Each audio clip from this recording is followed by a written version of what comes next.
Hey guys, thought I'd jump on and make a video because I know I haven't done one in like forever. It has been a lot happening and I was gonna vlog quite a bit of it, but I kind of just forgot because, you know, got caught up in the moment. But at the moment I am at home isolating. I tested positive for COVID Wednesday morning, so it's fun. It hasn't been great for me. I started showing symptoms on Monday. It's now Friday, so I've had 5 days of symptoms, but it's only like day 3 of isolation for me. I still don't have a voice, lost my voice on Tuesday. I'm really congested, blocked nose, runny nose, blocked ears. Had a bit of a sore throat. Today has been the first day that it hasn't been sore, like I haven't needed to take any pain relief to help it, which has been good. And I'm just like constantly coughing and coughing up all like the phlegm and bile and everything that's like draining from my sinuses. So it's like fun. I have been finding isolation really boring. Been day 3, so I haven't been able to do much. I've been watching lots of Netflix and Disney Plus, catching up, finally caught up on Bridgerton, which I hadn't really had much time to watch. Restarted Gossip Girl again, because I just, I finished it and I just had to watch it all over again. And I'd restarted Grey's as well, so, got that in a process.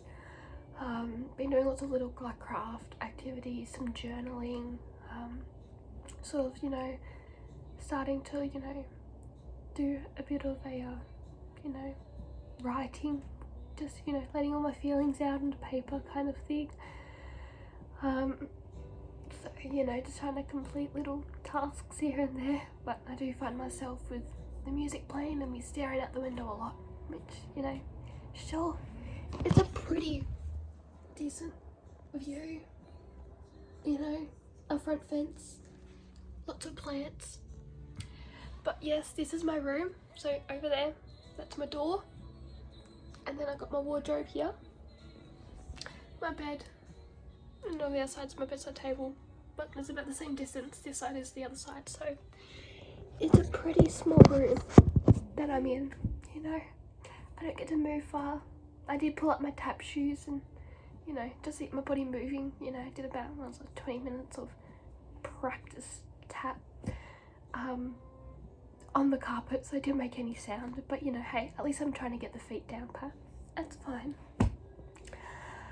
In terms of my other health, I've come off a lot of my pain medications that were controlling my fibromyalgia pain. So I have been, in and out of flares, which is like, I guess expected to happen.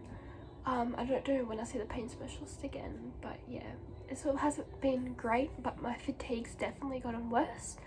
I haven't really noticed a difference since getting COVID. I know a lot of people say that they get really tired with COVID. I don't have it, I feel worse in terms of fatigue, when I'm out at school doing things, sorry, than just sitting around here, so, yeah, I'm just really bored. I've had quite a few GI issues. I had a gastric emptying study done, and I've had ultrasounds and, lots of things happening, medical testing done. My GP was suspecting gastroparesis, but all my gastric emptying study came back fine, which, it's a good thing, but at the same time we still don't know what's causing my pains and my nausea and reflux and everything. So it's just been great trying to battle through all that, decreased appetite, things like that. So it's just trying to push through. But yeah, now that COVID's hit, it's kind of become the main focal point, is trying to get over the symptoms and COVID as such, and trying to not infect the rest of the household, because my brother and my dad are home. They can move about the rest of the house. I'm in my room basically 23 out of 24 hours a day. I have a shower in the morning and a shower at night time, and that's usually and then, you know, usually once or twice I go to the toilet during the day. That's about it. So it's not great.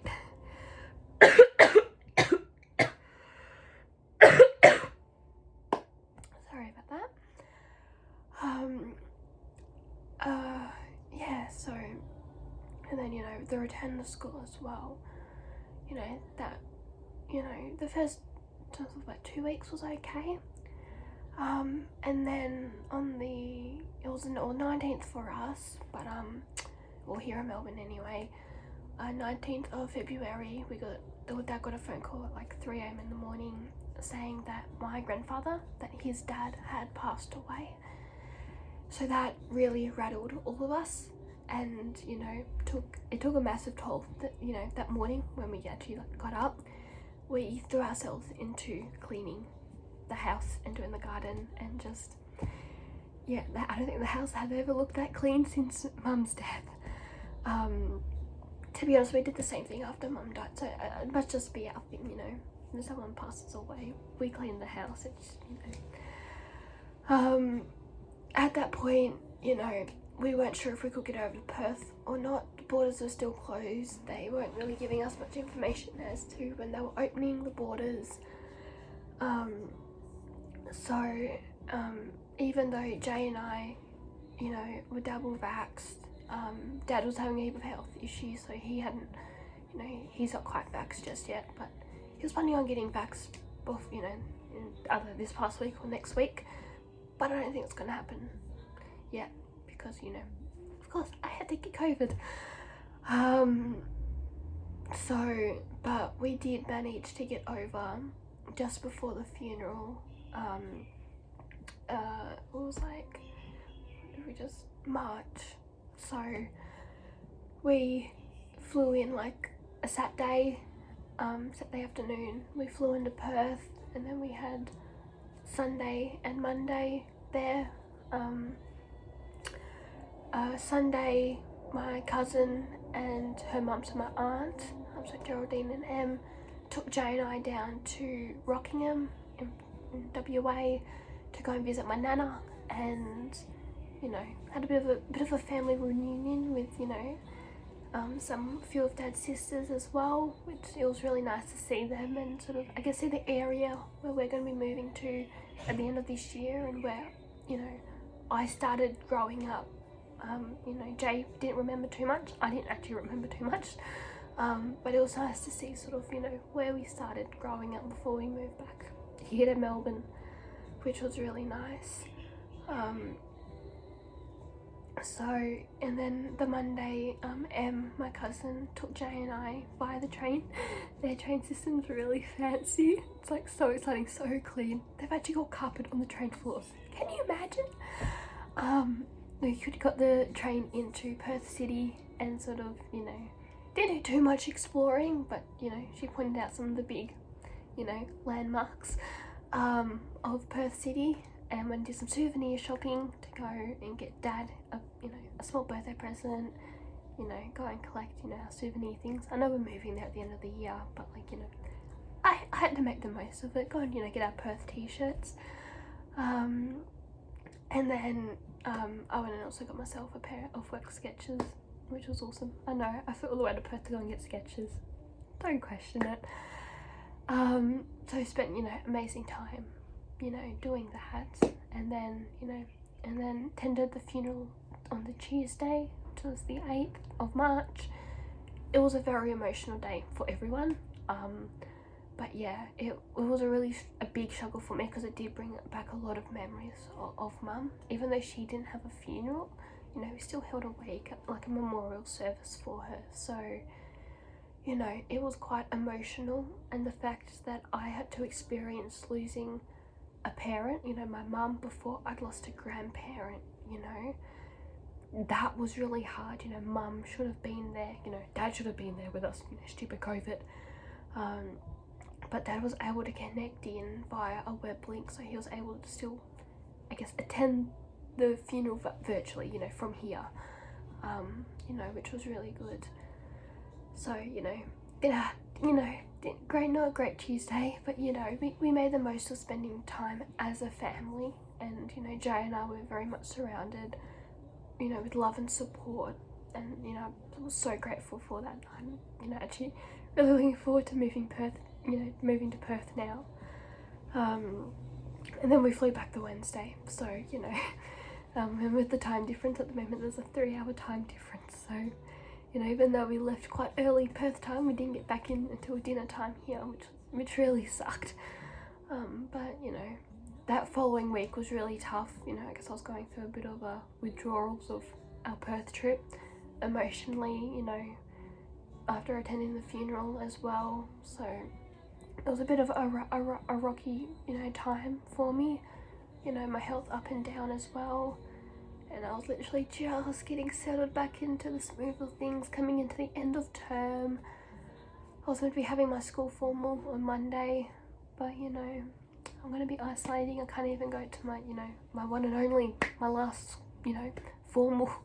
Our formal got cancelled last year, so you know, it really sucks right now. You know, I would have been happy to get COVID at any other time. Just why before formal? Why? So, yeah, it's been really rocky. That I thought I'd jump on and give a bit of an update, because I'm hoping, tomorrow or Sunday, do a bit of like a day in a life vlog and post that up, try and give me something to entertain and edit.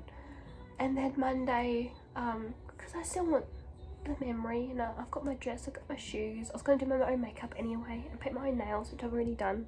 They're not the best, but who cares, you know. I'm still going to, you know, maybe do a bit like of a get ready for me, you know, an ISO formal, you know, still do my makeup and get into my dress and things like that, just I can't go anywhere. So, you know, there'll probably be a few more videos coming, and I'm hoping to post a bit more.